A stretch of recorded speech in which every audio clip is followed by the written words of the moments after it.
So greetings from Pennsylvania once again, and welcome back to another video. Time for another installment in our Revolutionary War here in Pennsylvania series. Currently down here near Malvern, PA. Guess not terribly far from Philadelphia.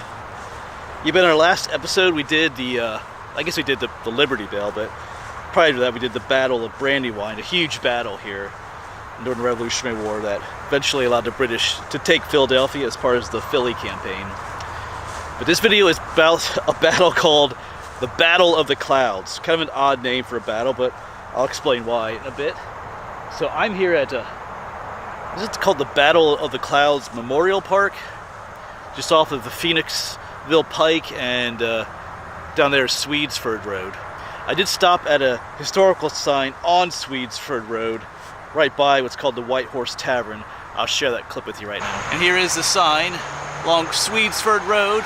Following the September 1777 Battle of Brandywine, Continental forces retreated to regroup along Swedesford Road near the White Horse Tavern, which is that old building right there. With British troops in pursuit, the onset of a sudden downpour and resulting wet gunpowder delayed an imminent confrontation. Outnumbered Continental forces were able to retreat northwest, securing fresh supplies and ammunition. A loss here would have been disastrous to the American cause. Yeah, so this is Swedesford Road, and over here is that tavern. It's a beautiful old building. But yeah, so I didn't spend a lot of time there. It was kind of a busy spot, and I was kind of parked at a spot that I'm not so sure I was supposed to be parked at, so I kind of quick walked up the sign and filmed it to show you that neat old tavern there as well. There's another historical marker at a nearby university, Immaculata. I might pronounce that wrong, I might butcher that name, but I think they have a marker there too. It says even less than the one I showed you did, so I'm not going to stop in and look at that one. But yeah, right in this area here is where the Battle of the Clouds is fought. Yeah, I should probably correct that last statement saying where the battle was fought, because there wasn't much of a battle fought here during the Battle of the Clouds, actually. Yeah, we're down here by the ballparks. A little bit quieter down here. A lot of road traffic up there and down that way. So just kind of hanging out on the edge of the woods. So on September 11th was the Battle of Brandywine, in which the British forces had a huge victory over the Continental Army on their approach to Philadelphia. But this Battle of the Clouds occurred on the 16th of September, just a couple days later. Howe and the British Army were still encamped down at Chad's Ford, where Battle of Brandywine took place, and Washington and his troops, after the defeat, had retreated about 10 miles away in order to kind of regroup and rearm themselves. And Howe realized that they were only just 10 miles away, and he thought, hey, this might be a great opportunity to finally just put an end to the Continental Army. In their weakened state, if he could advance and attack and have one more huge decisive victory over them, maybe that would be a good idea. And it was a good idea, except things just didn't work out the way Howe intended. It didn't work out the way either side intended. Why did Washington only stay 10 miles away? He still wanted to protect Philadelphia if he could. His army was beat, demoralized, but he wanted to stay close, to harass them, to confront them again if he could, and he actually decided to do that. He was going to come around and attack again. But interesting enough, Howe decided the same thing, that he was going to attack as well when he learned they were only 10 miles away. So both armies had decided to face each other once again, neither side realizing that the other had made that choice initially.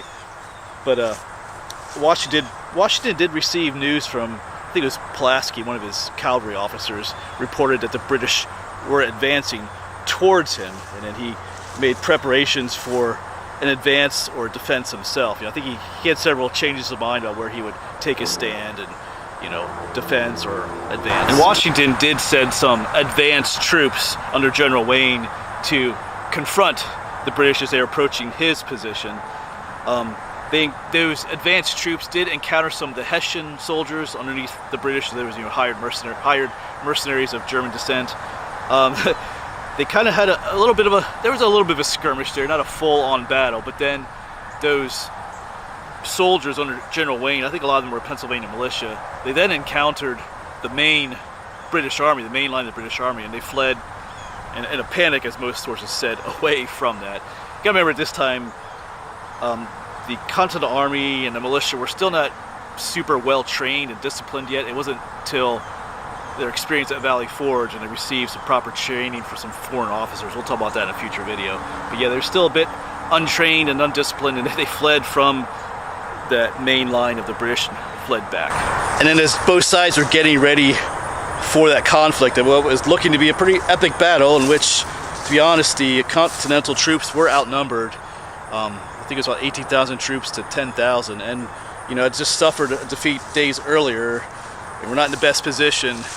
But yeah, something unexpected happened. The Battle of the Clouds. The clouds entered the battle, literally. And there's just a torrential downpour started just literally, in some cases, moments before this big battle was going to take place. The cloud, or the heavens opened, as they say. Yeah, and according to many witnesses, it was a massive, absolutely massive thunderstorm. The worst, like, torrential rains they've ever witnessed in their life.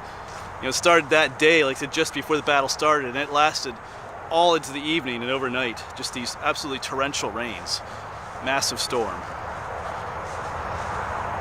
It was almost like, you know, divine intervention, as if God's saying, nope, this battle's not going to take place, because the rains, those torrential rains started just when that battle was getting ready to take place. But yeah, it put an end to it.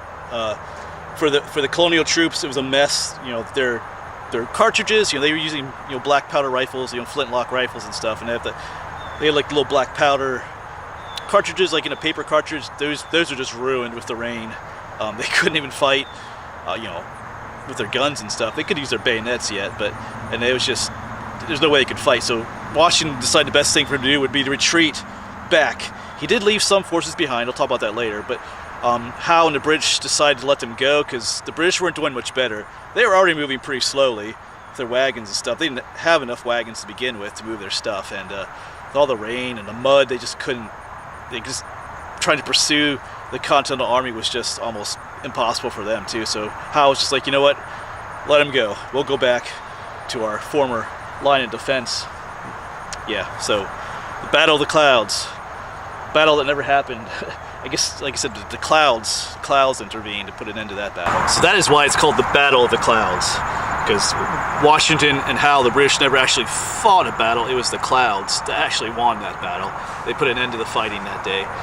Like I said, there was a little bit of skirmishing between the Pennsylvania militia and the Hessian troops, so not much.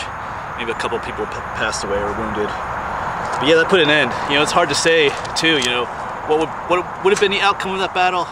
Most historians think that it would not have gone well for Washington and the colonials. Even that sign, we said that if the British won, that would have been a pretty important victory for the British.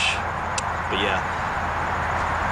But Washington did leave. He retreated back pretty far, but he did leave some troops under General Wayne. I think about 1,200 troops he left behind in the vicinity, just a couple miles from the British, to kind of keep an eye on them and harass them if necessary. That plays into our next video, the Battle of Paoli, or the Paoli Massacre, as it's often called sometimes. So I should be filming that next today. That's actually just happened right nearby here. So kind of an interesting battle. One I really don't remember reading about or learning about a whole lot in the past. I guess because not a whole lot happened here, but it's interesting, like from a historical standpoint, a whole lot could have happened here. You know, how would things have happened had the battle taken off like it could have there?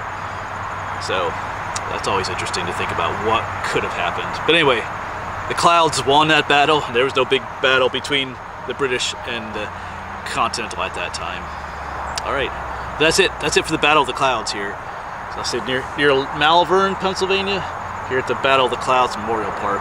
But yeah, I wish there was more to tell you, but there really isn't in some ways. No huge military maneuvers to talk about or stuff like that. It's a neat name, the Battle of the Clouds, and you think it's like some epic, the Battle of the Clouds, but it's just the Clouds won. All right, but that'll be it for this video, folks. Like, so I'm gonna work on the Paoli battle or the Paoli Massacre next. It's actually happened right here in this area, because remember, Washington left General Wayne right here in this area. There's actually a park nearby. The monument there. Might head to a church too, where some soldiers are buried from that battle. All right, but that'll be it for me here at the Battle of the Clouds. Hopefully we'll see you in the next one. Thanks for watching.